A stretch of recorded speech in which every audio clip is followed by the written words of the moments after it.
Let's delve a bit deeper into the media coverage of the January 6th anniversary and other issues. Joining us now from New York, Brian Kilmeade, the co-host of Fox and Friends and author of the new book, The President and the Freedom Fighter, Abraham Lincoln, Frederick Douglass, and the Battle to Save America's Soul. Brian, at the heart of the outraged media coverage of January 6th is Donald Trump's insistence, and sometimes you get several statements a day from him, that he did not lose the election. Now, you have some thoughts about that.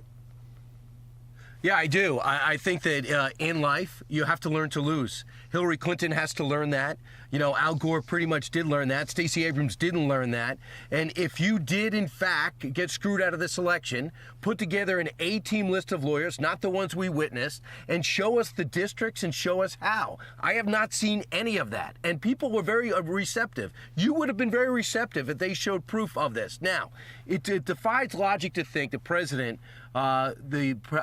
could win by 7 million votes, who never left his basement, who couldn't put together a clear speech, who never engaged in a challenging interview, who really struggled through every debate, could actually win this election. But in the end, I think you got to channel back to Andrew Jackson, the guy the president also was compared to quite often, an outsider that defied logic, didn't want to be an insider to Washington, hired his family. When he lost a controversial election, despite winning the popular vote, and it went to the House, a backroom deal was cut with Henry Clay and John Quincy Adams. And guess what? He becomes Secretary of State, does Clay. Adams gets the presidency, and he lost by millions of votes to Andrew Jackson. Jackson shows up at the inaugural and goes and wins the next two elections and becomes more powerful after being president than being president. Okay. In life, we have to learn to lose, Democrats and Republicans. Right. Is it anti-Trump by the media to report the facts that there is no significant evidence of widespread fraud? And you said on Fox and Friends that Trump's relitigating 2020 is not helping the country. Couple of things. It isn't. It doesn't help him. But Donald Trump has defied everybody again. It was the worst day in Republican history. They lost 2 Senate elections and lost the Senate in Georgia. The next day, you have the raid on the Capitol after Trump supporters went through to the Capitol. Now, when you look at the investigation, look at Tucker Carlson's originals. It actually brings up some great questions about it. As you brought up earlier in your show, the people that were beating up cops, as were people that were smashing windows, they were walking around with the Confederate flag, you know, and doing damage to in Nancy Pelosi's office, need to be prosecuted. We know that. But you also should say to yourself, in the big picture, that hurt Donald Trump as much as anything since. So they think he was sidelined. 1 year later, he's as powerful as ever despite being on social media, and is the #1 contender to have the nomination next time when he comes back. That's why Joe Biden does his speech. That's why he said he's a defeated president. He was defeated by a margin of over 7 million votes. Why was he saying that yesterday? Did you find the speech to be too partisan and not enough unity? Because obviously there's been a great debate about whether Joe Biden was justified or went way too far in attacking his predecessor. Couple of things, Howie. You got Democrats, you got Republicans. The people that win elections are going to get the independents and moderates. And there's not an independent or moderate who would really believe that that was a good move.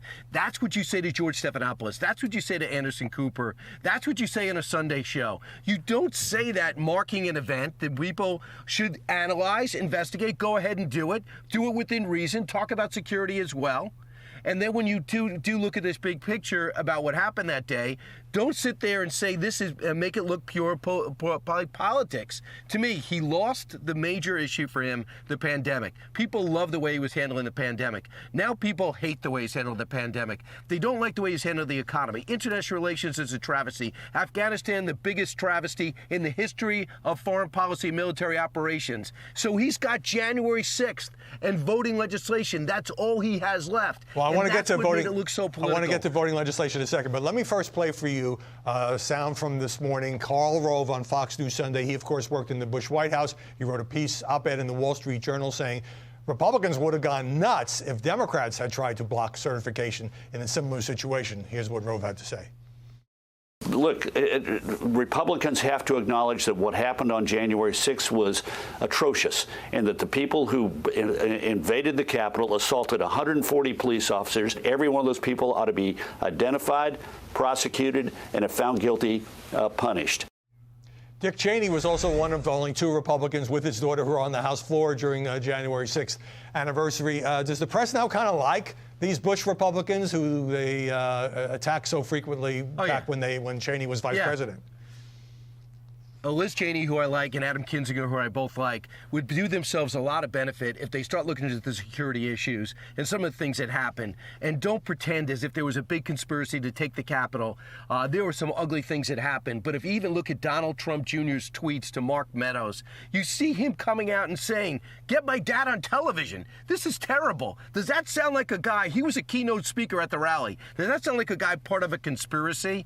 But also acknowledge that the raid was terrible.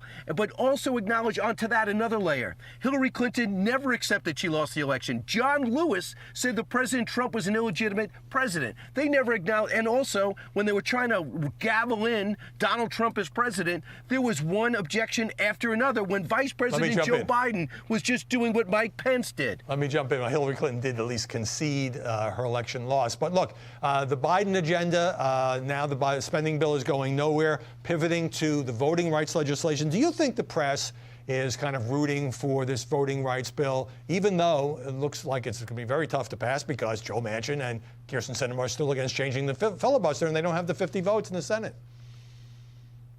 I'm fascinated, by the way. They're just trying to, it looks like the press, Howie, and getting ready for this segment, I watch more of the other channels because that's what your show does. You try to bring in the holistic picture and see how they're covering it. They are absolutely flabbergasted that Build Back Better is not done. So rather than focus on it and knowing that these Democrats are the ones to so-called blame, I think credit, for not adding to the debt and jamming through these socialistic programs that we can't afford nor do we need. But when you talk about this, they're actually just using this statement. The Republican legislators have jammed through restrictive voting laws. No, they're not. Look at every state. These Wish we had more time. have consequences. Yeah, and they're not. It's not illegal. It's not going to pass. All right, got to go. Thanks so much, Brian.